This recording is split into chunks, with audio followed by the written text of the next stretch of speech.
Hello and welcome to AccelByte Partner Spotlights. These videos take you behind the scenes of some of the coolest game studios we get to work with to understand their journey from initial concept to launch. With that, let's jump right in. Today, I'm chatting with Chandler Thomlison, founder and CEO at Worldspark Studios. When he originally began to work on Sparkball 5 years ago, it was a side project he worked on as a solutions director. His day job at a consulting firm, and growing up in and around game communities, Chandler had his first start in entrepreneurship selling World of Warcraft accounts. He entered university to be a programmer, but quickly found that programming wasn't his calling, and then entered a successful career in consulting afterwards. But he has never stopped being involved in gaming, and recently leveraging his eclectic skill set from his consulting career and the combined experience of his founding team. Chandler has been able to drive and create the team that is Worldspark. And who is Worldspark? Worldspark Studios is a remote game development studio with a singular vision of making the world brighter through immersive experiences that fill their audiences with optimism and empower everyone to find and utilize the unique spark inside them. Their goal is creating a world that leaves players happier and healthier than when they first logged in. And their team has filled with AAA vets that played major roles in creating titles like Destiny 2, Halo, League of Legends, Legends of Runeterra, Valorant, Heroes of the Storm, and many more. Now let's get into some questions. Chandler, could you start by sharing a little bit about what drew you to Worldspark? Yeah, I mean, I think you covered the high level, but I've always wanted to make games. I knew from the moment I played my first game, I just knew that this was going to be it. And I've always played in a manner of wanting to improve whatever game I was playing.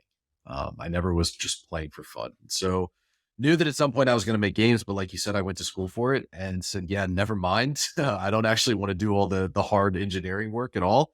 Turns out I just want to make them and design them. But getting into game design is obviously insanely hard in the gaming industry. So did well enough on kind of the consulting career and said, okay, I have enough money. I have enough time now. Let's give this a shot. How hard can it be? And I've told this story a million times, but it turns out it's really, really hard. Like, had absolutely no idea I'd be here 7 years later, significantly more money than I ever imagined I'd spent. But it was worth it. I can't imagine doing anything else now. Absolutely love what I do. And it's been a ride to actually get to a game studio. For 5-6 years, we were just a game. And looking back, pretty crappy one. Like, to be honest with you, it felt amazing at the time, but it was not very good. And now it feels real. But I think that's just the most amazing feeling in the world for sure. Yeah, 5 years is a long time, and it sure it's been quite a journey. Yeah, and I think you mentioned like that love you come across with making games, like Sparkball really comes across as a spiritual successor, like made with love. Kind of calls back to great games like League of Legends, but also classics that I'm grew up with EA Big, Super Mario Strikers, some of uh, League of Legends meets Rocket League. Yep. What led you to kind of the sports game genre? Yeah, so the main thing was actually a game mode called Huntball from a game called Star Wars: The Old Republic. And anybody who played Star Wars: The Old Republic and played Huntball will remember it. And like the announcer is seared into your memory. It was such a memorable experience. But at the time, 7 years ago, I was playing a ton of League of Legends. And of course, I couldn't help but look at it and be like, this could be better. This could be better. This could be better. And so Sparkball actually started out as what we described as the modern gamer's MOBA. It was this idea that like, look, League of Legends is 10 plus years old. Why wouldn't you be able to topple this by just updating it? Getting there's new game design concepts that are more standard. That said, we were planning to release the ball game mode as just like hey, by the way, we're unique. This is our unique calling card, but eventually we want to lean in to challenge League of Legends. And we learned really quickly from a lot of smart people, that's a dumb idea. Do not try to compete with League of Legends. Do not try to compete with Dota. I don't care how novel your concept is. Don't do it. You're going to lose. And so we started leaning more and more into the ball concept. Everyone's like, hey, this is pretty cool. You should dig more into this. We spent a really, really long time trying to figure out how to solve it because it never felt right. It felt like we were always like 60-70% of the way there. We're like, okay, maybe if we just change the way the ball is carried, this will work. Maybe if we change the way the ball is thrown, this will work. Could never find it. But it just constantly felt like something was there. And it wasn't until like 6-7 months ago that we actually figured out oh, we found it. Like after that 800 different Rubik's Cube combinations. We found it. And now it just feels like some weird amalgamation of a bunch of different games. And I think the primary inspirations are one, Battle. Anybody who played Battle 4 or 5 years ago, that was the pinnacle of WASD action combat. It never, ever got better than that. That said, the game was incredibly shallow, only had one game mode. That was it. It just died off. So we knew that if we brought something unique to that style of combat, it would be a hit. And I think a lot of people have tried doing that. And I just think we got really lucky with the ball and found that out. So Battle is definitely the main inspiration for sure. But then you got like the Super Mario Strikers, like the feel of it, the just goofy as hell, fun, dumb fun is so much of what we're going for. Yeah, absolutely. And yeah, I found like the speed and rhythm is moving more towards like the NFL streets of the world of Speedball. The game is plays quite fast for a Yeah. MOBA, which is more like feels more like that kind of sports game feel you're speaking on. Yeah, and kind of in the hunt of the getting the unique feeling. What attracted your company to work with AccelByte, and Yeah. kind of like what were the founding team's unique core strengths you were kind of trying to get into Sparkball and focus on by partnering with a backend provider? Yeah. So there's a couple things here. I mean, first of all, when you're bootstrapping your own project and you're broke as hell, you want to find anything that does stuff for you that you don't have to pay for. And I don't just mean like free work. I also mean just like covering gaps that you don't have to do yourself. So it's kind of a no brainer. Like when we were using Amazon Game Lift at the time, and it was like, hey, we need a backend provider so we don't have to worry about all of this. But I think more interestingly is us as a indie project. I don't come from gaming. I'm not the former Riot executive that started a startup with all his buddies and can just instantly plug in and figure all of this out. So when you run a startup like mine, so much of our uphill battle is getting noticed, and it's having people take you seriously, as cheesy as that sounds. And I don't want to sound like a big crybaby here, but it's very difficult for us sometimes for people to take us seriously. Not so much anymore now that we have a crazy good game, and it's getting a lot easier. But AccelByte was the partner that took us seriously. From day one, we weren't treated like this bootstrapped indie project. We were treated like a serious, hey, this has serious legs. We want to support you. We want to take this seriously. And so we take partners like that very, very seriously because we firmly believe in like the believers. And so it's really easy to go out. Like, granted, this was like 2 years ago, back in like Microsoft had PlayFab going. And it's like, well, obviously we should just go with Microsoft because it's Microsoft and blah, blah, blah. But do you want the partner who pays zero attention to you and you're just a blip on their radar versus the partner who actually values you and looks at you? But that was AccelByte for us. And it's still AccelByte, 100%. You guys actually value us as a customer. And I'm not just saying that. I truly mean it. Like, you guys treat us like we are Riot. You treat us like we are Blizzard. And someone like me, that's all I can ever really ask for. Of course. Yeah, I think one of our founding tenets as a company is making sure that the companies that didn't have the resources to go out and build a great service like EA Origin or Ubisoft Uplay or Steam, right? These distribution and back end services, that they have a fair shot at Yeah. competing in the big leagues and shipping to millions of players and really getting the experience that they want to share with the world out there. So yeah, definitely right from the start, taking Worldspark seriously as Yeah. I unboarded. Means a lot. Yeah. Uh, can you tell us about the journey and some of the challenges that led you and the team to going to the point where Sparkball is now actually entered into early access? Yeah. I mean, the challenges we could sit here for an hour and talk about the challenges on here. I mean, not to rehash it, but the biggest challenge is being taken seriously. I think when we were originally going out and fundraising, it was very, very difficult. It was this kind of case of like, yo, this prototype you built for what was about 200 grand is one of the most insane things I've ever seen done for 200 grand. Like, there's no one else that I've ever seen do something like this. But we're not going to give you any money because you don't have a team, you don't have a pedigree, you don't have a background, etc. And so much of our uphill battle and so much of the challenges has been fighting against that. It's like, how much proof do we need to show you that this has legs and go on? So as soon as we actually did acquire funding, I think the uphill battle suddenly became almost the opposite problem. We had the money and everybody in the entire world was telling us, hey, you need to build a team. You need to bring in this all-star AAA people with experience who know how to build games like this. And that's what's going to make you successful. We said, okay, great. So we hired like 35 people in like 3 or 4 months. Insane amount of recruiting. Almost every single person was from Riot or Bungie or Blizzard or some like super high up company. We had like the most stacked indie development studio of all time, which is obviously very expensive. I'll say that.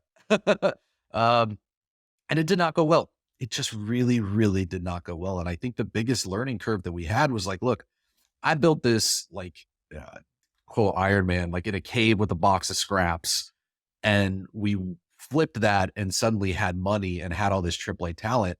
And so I knew how to build a game with nothing. And these people knew how to build a game with a lot. And we didn't have a lot and we didn't have nothing. So it was like this big conflict of kind of development philosophies. And so it wasn't until we like really shrank and like got down to like 10, 12 people and really went back to our roots of like, hey, we're scrappy, we're lean, we're efficient. That's really, to me, when we found our stride. And that was by far the biggest learning. It was a very few $1 million mistake learning curve, to say the least. But I'm so glad we went through it. And I think, looking back, I'm glad we went through it, but I kind of wish people said, hey, you don't have to go out and build a AAA studio. Good games can get made. If it works for you, you try it. It's sometimes I wish we went that route instead, but we got here. And I think that's all that matters. Yeah, of course. I think it's a philosophy that, talked about that isn't really discussed enough. Like not every single company needs to end up being 1,000 employees, right? You can be very successful, hit your demographics and reach your targets with a focused team and a great product. And you can do that with 10 people, 50 people, 5 people, right? Like game I love, Stardew Valley, made with a handful of five people, right? Like there's tons of stories like that. So it's more and more the norm with as like tooling and different partnerships can become That's available. Honestly a really good point too, is like, with the available amount of tooling, like people like AccelByte and Amazon and stuff backing you up, and Unreal being so ridiculously far along now, you don't need 1,000 people to build a game.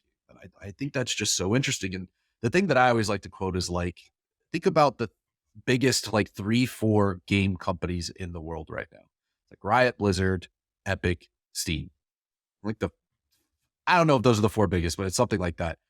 Every single one of those had founders that weren't involved in games before. And so I think it's just so interesting, kind of this idea that, everybody wants these like super high, souped up, expensive AAA teams. And it's like, that's not where the magic comes from. Maybe that's how you make a really reliable, steady game. But I think there's something magical about Sparkball. And I use that word so much. And I think that's what makes it so special is the magic. And it's that kind of innovation that I think is so interesting. Yeah, absolutely. People, groups of people making games, they're like, they really want to be in the world, right? You're not making it so it's just strictly so the product can support 50 or 100 or 500 people, right? Yep. And it gets you more flexible. You can bring more love into it, more originality into it. Totally agree. Of course. As you look back over the past few years, do you have any advice that you would share with others in your position that, approach the game philosophy in that new way that Worldspark does? I mean, I think I just went over it for that. I wish I should have read the questions beforehand. I pretty much just went over my advice. I mean, the first one is start something, like do it yourself. There's so much availability. Like if you can become passionate about something and learn something yourself and start spinning these things up. The way that we were able to recruit 30 people from Riot in 3 months was because we already had a prototype. Like it was already really good. And I'm not saying that everybody has 200 grand laying around like I did. Very fortunate to have a great career. I was single. I saved all my money. All of it went toward this game. Not saying everybody's in that position. But I think like start something is number one. Like start or join something, for the record. Like find someone who latches on with you. And the second one is like, I don't know, iterate. Like it's so important to me, like this idea of rapid iteration. And I think so many of the mistakes we made last year was, and I'm not saying all of these people were wrong, but was listening to all these people of like, you have to build this big behemoth juggernaut in order to make a great game. And I think the more that we iterated and the more that we tested things out, when we were this big, 30 people big in relativity, we spent more time talking about things than doing things.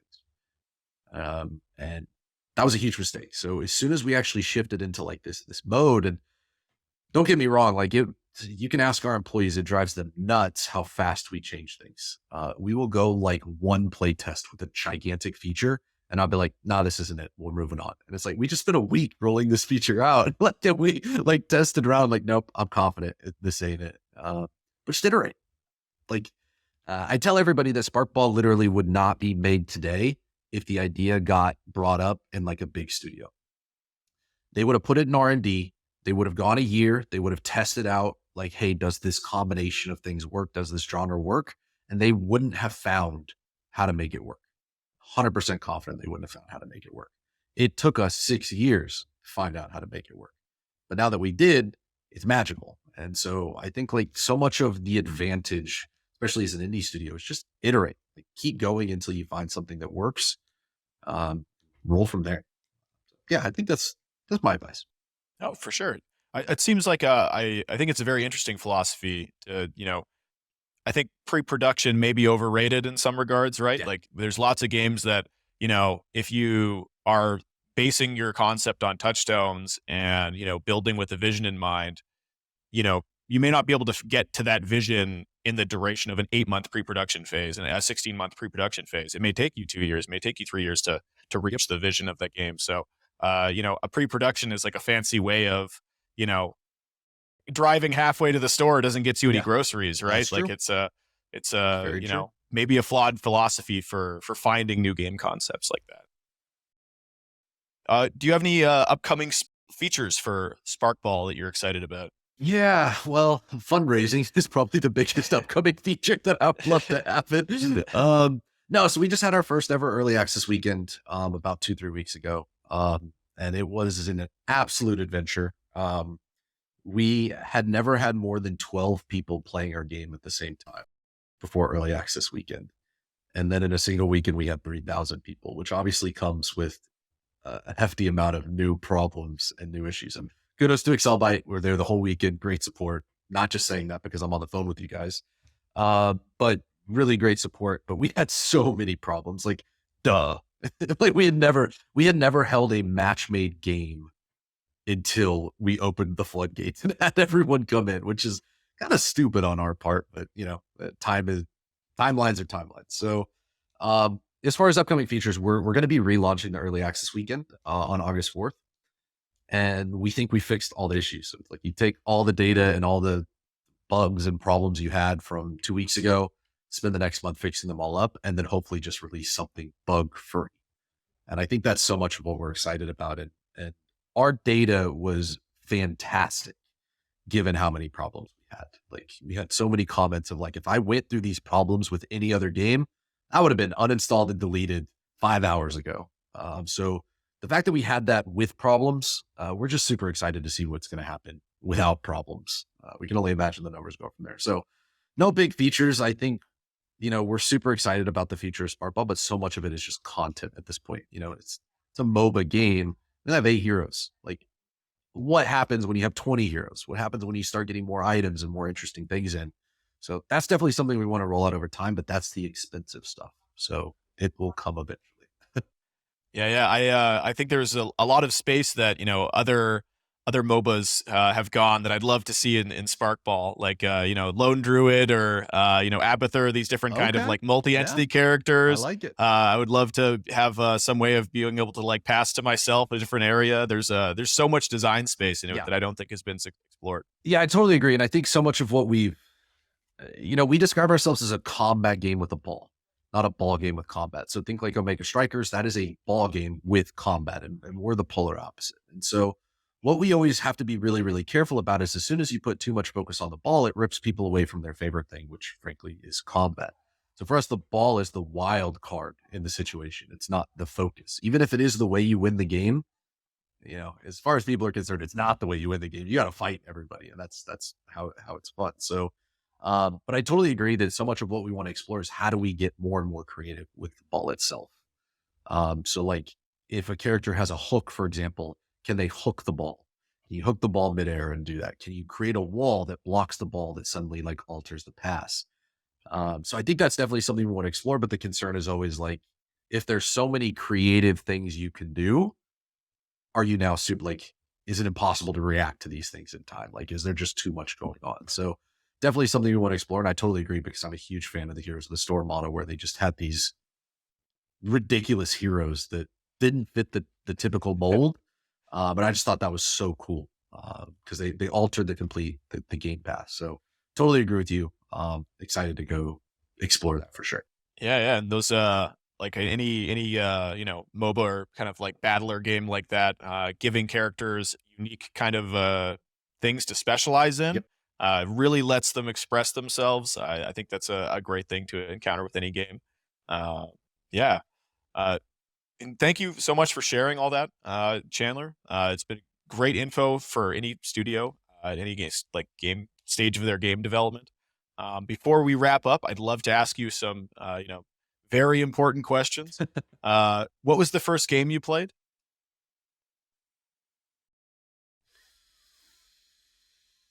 The original Zelda on original Nintendo. And I remember this super well because my grandma, it's weird thinking about it now. My grandma had this graph paper. It was like broken into like blocks, like square graph paper, and it was like really long. And that Zelda was in squares. So you would move to the edge of the map and the map would like go over and have a square. She drew the entire game of Zelda on this graph paper. So like if there was a wall right here, that part of the graph would be it. And so you could literally navigate. It was like the original game FAQs. And she drew it all. And I remember that so vividly. And looking back, it's like, why? Like it's such a weird fit. But it was crazy. That might have been what got me into video games, honestly. So yeah, original Zelda.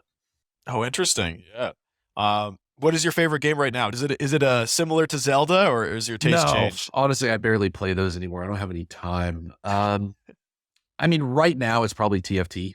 Um, and mainly it's because like I can play it while I'm on calls. I'm not playing it right now for the record. But I can play like in between calls and like I can write stuff and send emails and stuff while I'm playing. So it's like a nice mental break for me. But hands down my game of the year, highly recommend anybody listening, Hi-Fi Rush.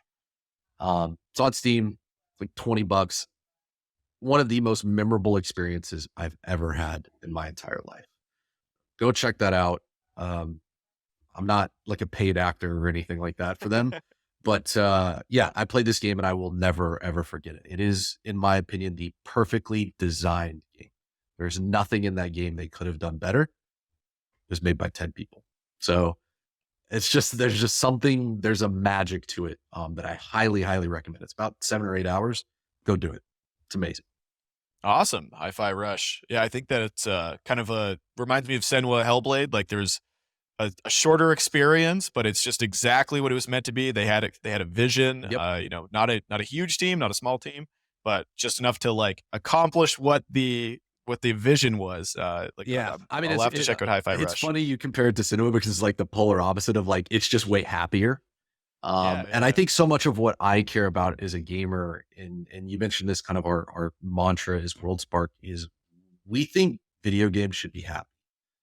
And I think so we talk about this all the time. Like no one in their right mind has ever logged off League of Legends and been happier when they logged off than when they logged on. It's like, why did I just do that? I hate myself. I hate the world.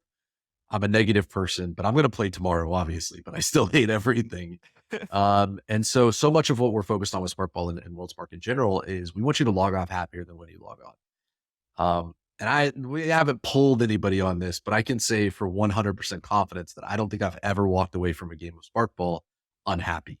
Like I'm just in like a mood, just smiling ear to ear. And that's what Hi-Fi Rush gave me as well. You will just be happy. Your foot will be tapping. You'll be head nodding. Like I just like games that make you happy. And that's Oh, so for much of what sure. we want to focus on. Yeah, I think that's something that's kind of underrated about games. There's lots of games that are stress free or really fulfill like a joy, right? Like I Yep. love the old rare classic now, Viva Pinata.